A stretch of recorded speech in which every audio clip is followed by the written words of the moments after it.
again. This is Jessica Kringle. You know me as Mrs. Claus. I'm so glad you've come to join me to craft and count down those 25 days until Christmas.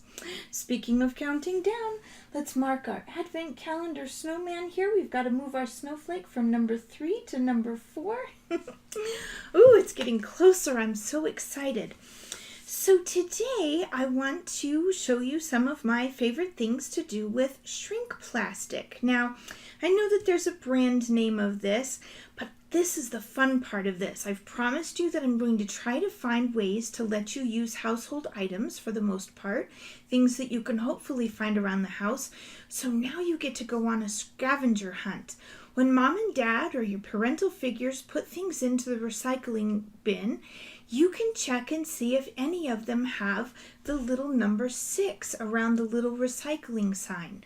Number 6 plastics work just like those products that you can buy in the store, and you can shrink them just the same, and it's just as fun, and it's free, and it's repurposing, which is a great thing. It saves our planet. Today I'm going to show you some various ways that you can do this. Now, I got these from a kit, again, in the craft stores. It had pre-printed little,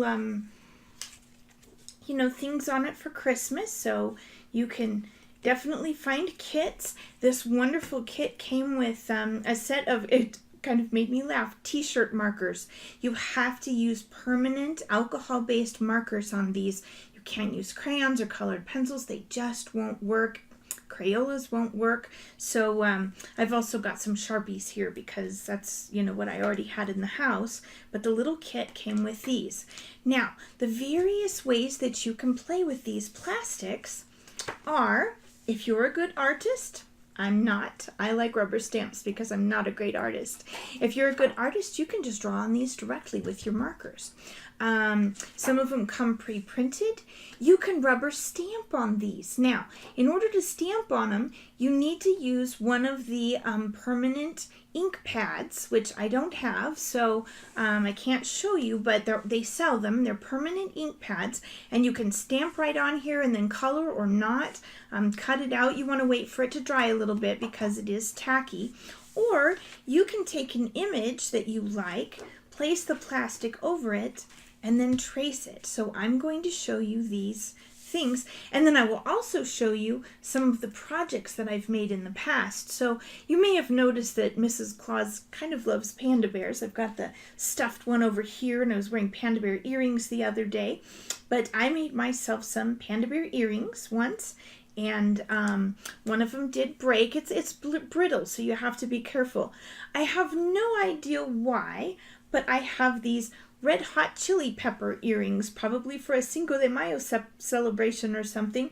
And these are fun because they were done on a white plastic, so you don't quite have the translucence that you would have with the other ones that you can see through them. So these are done on a hard white. And then another one that I did a stamp with, and I'll show you close-ups of these at the end of the video so you can see closer what I'm talking about.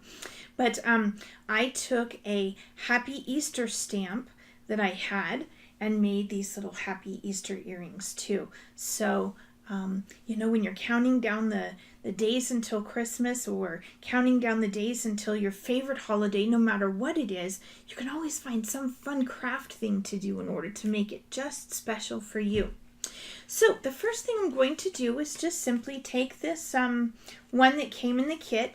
Now some of the plastics I pointed out are white. Some of them are completely clear, and some of them kind of have a frosted edge to them. It feels like it's been scratched up a little bit. That kind of helps the color to adhere better, and so that's the side upon which you want to color when you start your coloring.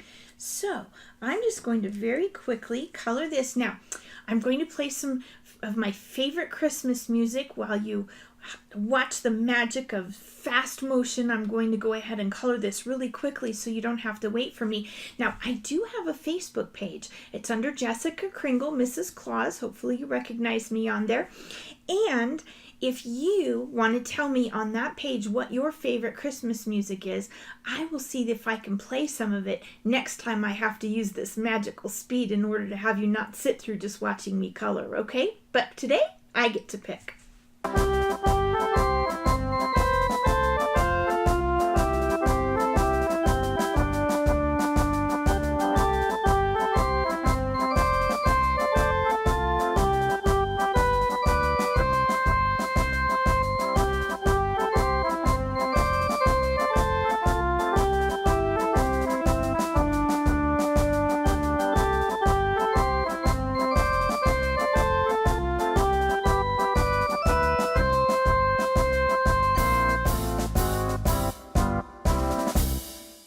Okay, there, now I'm done.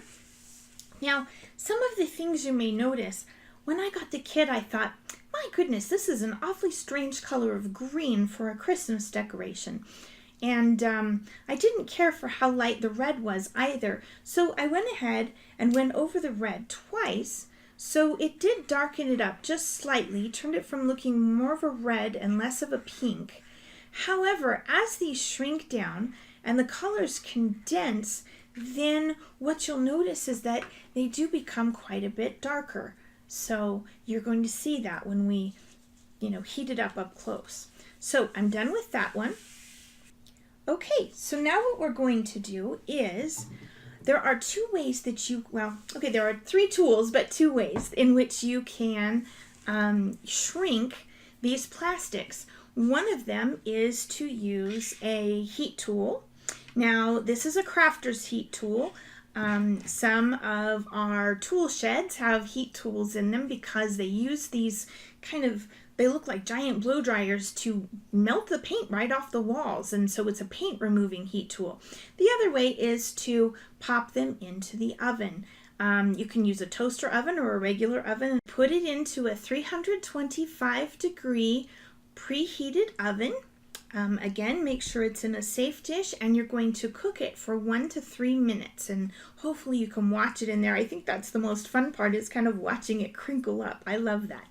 So I'm going to cut this out a little bit closer. It's got a oval around it, but I kind of like the idea of cutting it out, but I do want to be able to hang it still, so it's really important to make sure you don't forget to cut that hole out somehow. Now, you can very carefully twist pointy scissors. Have an adult help you with this if you're a little person.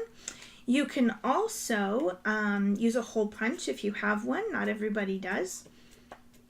And so I just squished a hole in there, and don't worry, once this shrinks down and gets thicker, that hole will be really secure and it won't tear like you would expect this plastic to. Another thing to kind of be careful about when you're dealing with this plastic is I think the edges are a little bit sharp. I've kind of cut myself before on it. So make sure you're really super careful with the edges of it, just like a paper cut. This is a little bit thicker than paper, but I don't know, if you have sensitive skin or you just rub it just right, then you could end up with a little bit of a need of a Band-Aid. So you want to be really careful with this. All right, and I've cut out our little stocking here, and then you take your heat tool, or you put it in the oven as instructed, and you could put several of these in the same place, if you're going to put them in the oven. I wouldn't put several of them in when you're using one of the blowing tools, because it sort of blows it around a little bit, and if they're gooey and they stick together, it could ruin them. So you really want to do them one at a time.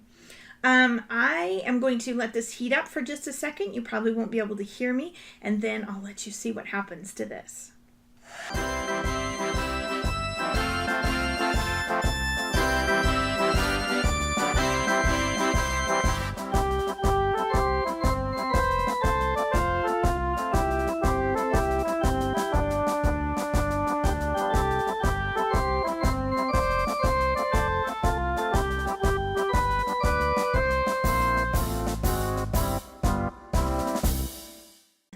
very careful when you set this down because the tip of it is very, very hot.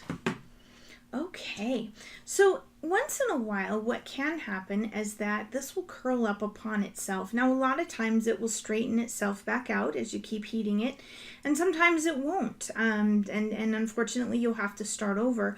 You can keep heating it and then use something metal and careful, or have an adult help you and sort of unstick it, and then when you keep shooting it, and also it can end up sort of curly, so I just flipped it over and shot it again. You could also, while it's still just a little bit sticky but not hot because you don't want to hurt yourself, press down on it while it's you know, cooling so that you've got it. Now these would make adorable little items to put on a card. I think they'd make really cute earrings as well.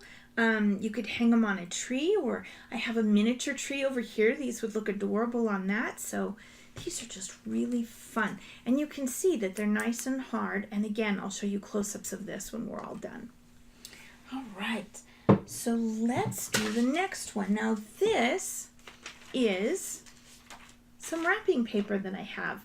So I'm going to make a gift tag to match my wrapping paper for Christmas, because we do exchange gifts as well. So what I'm going to do with this one is take the paper and put the plastic down on top of it. And then what I'm going to do is outline this. Go ahead and color on here. And again, we're going to listen to some Christmas music.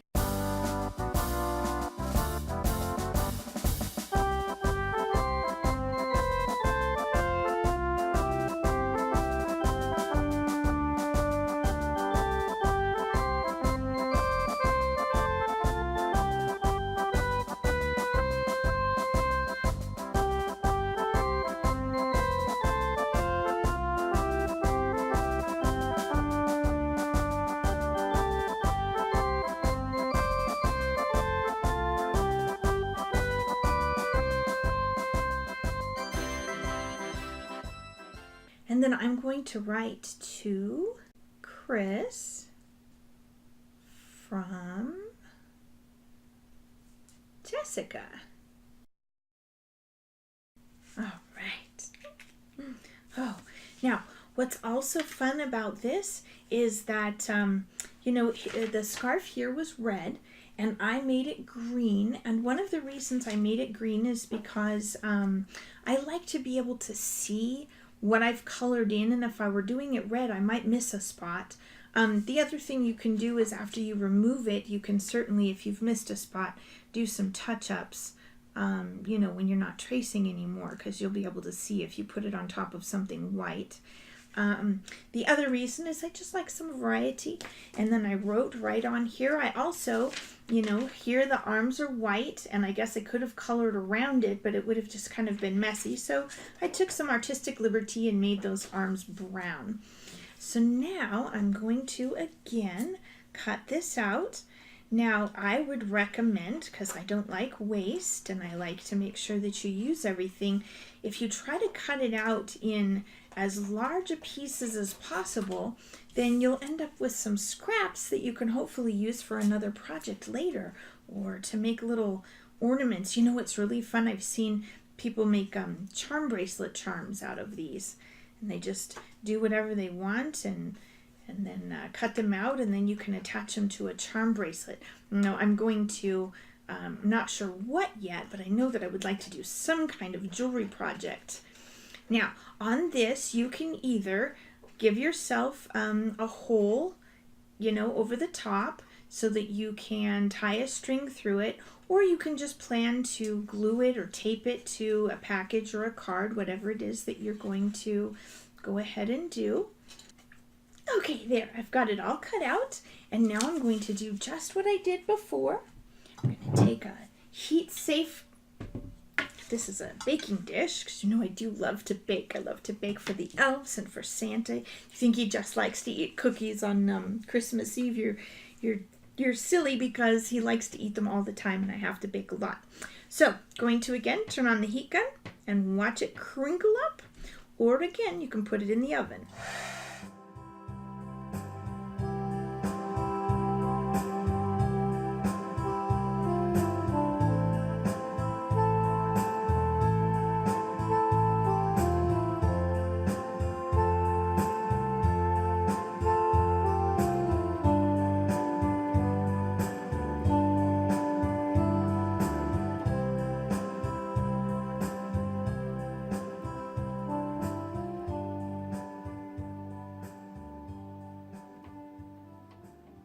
And when you're done, you'll have your little snowman that perfectly matches your wrapping paper. All right, so that's it for today, for December 4th. I hope you are enjoying counting down the days until Christmas with me. I know that I am having a great time, and I will make sure that I show you these at the very end. Thank you very much, and I'll see you tomorrow. Bye-bye.